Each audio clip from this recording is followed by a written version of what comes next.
नमस्कार। दक्षिण भारत के प्रतिष्ठानपुर में गोविंद नाम का एक ब्राह्मण रहता था। ब्राह्मण श्री कृष्ण का परम भक्त था और जैसा कि वैष्णव संप्रदाय के सभी लोग किया करते हैं, श्री कृष्ण के उत्थापन से लेकर शयन तक जो जो क्रिया वैष्णव करते हैं वो सब क्रिया वो करता था। श्री कृष्ण की सेवा करता था, श्री कृष्ण को नहलाता था, श्री कृष्ण के लिए सामग्री बनाता था, श्री कृष्ण के लिए वस्त्र और आभूषण भी बनाया करता था। कुल मिला के उसका पूरे का पूरा दिनचर्या श्री कृष्ण के प्रति ही समर्पित था, लेकिन फिर भी उसके मन में विषाद था। श्री कृष्ण का दर्शन न होने का, जिस तरह के साक्षात्कार की बात शास्त्रों में की जाती है वो उसको नहीं होता था। जिस तरह की आंतरिक शांति उसको मिलनी चाहिए वो भी उसको नहीं मिल रही थी। ऐसी अवस्था में कुछ समय के बाद गोदावरी नदी के किनारे पर एक गोस्वामी जी की श्रीमद् भागवत कथा का आयोजन होता है और ये गोविंद सोचता है कि चलो अगर गोस्वामी जी विद्वान हुए तो उनसे ही जाकर पूछूंगा कि मेरा कुछ समाधान कीजिए। और गोस्वामी जी काफ़ी विद्वान थे। जैसे जैसे कथा आगे बढ़ती गई, गोविंद का मन होता गया कि अब मैं उनको जाके पूछ ही लूँ। कथा के तीसरे दिन वो सोच ही रहा था कि आज जैसे ही कथा की पूर्णाहुति होगी मैं गोस्वामी जी को जाके पूछ लूँगा कि मेरा समाधान कीजिए। वो आंतरिक शांति, वो सुख या ईश्वर का जो साक्षात्कार होना चाहिए वो मुझे क्यों नहीं हो रहा है। और इसी कश्मकश के दौरान कथा के तीसरे दिन श्रीमद् भागवतम में चौथे स्कंद में ध्रुव की कथा आती है। और जैसा कि हम सबको पता है कि ध्रुव को नारद जी उपदेश देते हैं कि किस तरह से ईश्वर का साक्षात्कार हो सकता है।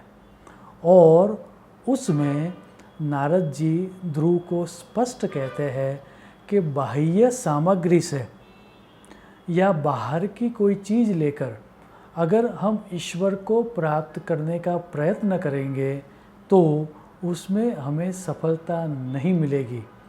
मानसिक पूजा से ही ईश्वर को प्राप्त किया जा सकता है। आप श्रीमद् भागवत का श्लोक देखें। परिचर्या भगवतो यावत् यह पूर्व सेविताः ता मंत्र हृदय नैव प्रयुज्याम मंत्र मूर्तये। अर्थात प्रभु की पूजा के लिए जो वस्त्र आभूषण नैवेद्य का शास्त्रों में उल्लेख किया गया है वो सब आपको मानसिक भावना से या मंत्र जाप से आपके मन के अंदर क्रिएट करना चाहिए और उसी से आपको ईश्वर की पूजा करनी चाहिए और ऐसा करने से ही भगवान की प्राप्ति होती है। अब मानो ये सुनने के बाद गोविंद को लगा कि उसके प्रश्न का उत्तर उसको मिल गया।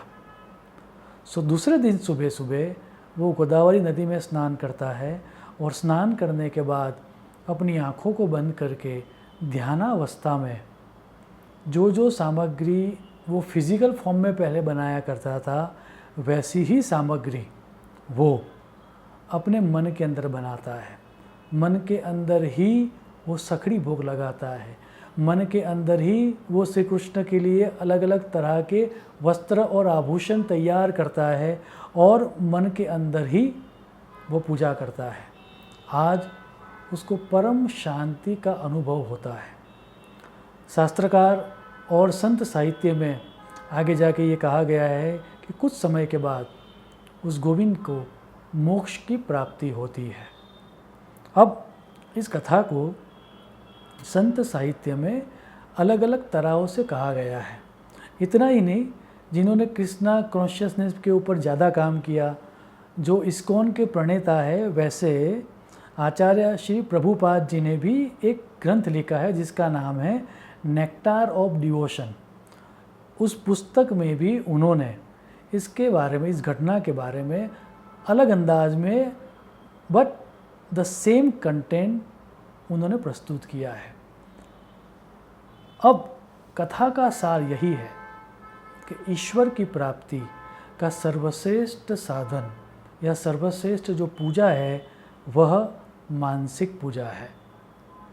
बाहर के फूल, वस्त्र, माला, नैवेद्य, इन सब से हम पूजा तो कर सकते हैं, शायद वो पूजा करने से पुण्य की प्राप्ति भी होगी, और जब हम पूजा कर रहे हैं ड्यूरिंग दैट टाइम हमको शांति भी मिल सकती है।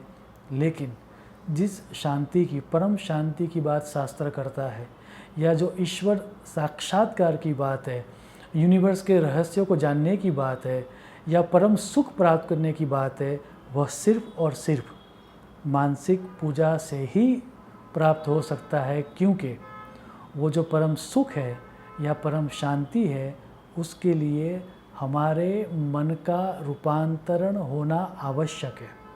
आप अपने आसपास भी ज़रा गौर कीजिए।